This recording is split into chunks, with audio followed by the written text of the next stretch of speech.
আমি হ্যাংলা আজ এসেছি একটা দারুণ রেসিপি নিয়ে। চলো ঝটপট বানা যাক। প্রথমে ব্যাটার তৈরি করতে গেলে লাগবে ময়দা, গুঁড়ো দুধ, নুন, 1 কাপ জলের সাহায্যে গুলে নেব। যদি লাগে তাহলে পরে আবারও দেব। এরপর একটা বোলে কিছু কুচনো শসা, গাজর, পেঁয়াজ, লঙ্কা, পনিরটাকে পিস করে কেটে তেলে ফ্রাই করে নেব। এরপর নেব স্বাদ মতো নুন, গোলমরিচ আর লাগবে টমেটো কেচাপ। ভালো করে মিক্স করে নেব।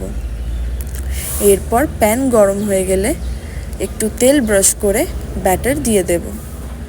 এক পাশ ভালো করে ফ্রাই করে নেব, তারপর আরেক পাশ উল্টে হালকা ভেজে এবার মিক্স করে রাখা পুরটা দিয়ে ফোল্ড করে তেল গরম করে ভেজে নিলেই রেডি আমাদের পকেট পনির।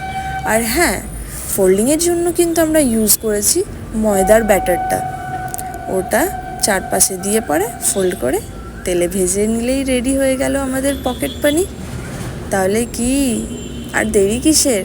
জলদি ঝটপট করে কিন্তু আমাকে কমেন্ট সেকশনে জানাও কে কে বানালে আর কেমন হয়েছে খেতে। চলো আবার আসবো একটা নতুন রেসিপি নিয়ে। Till then tata, bye by.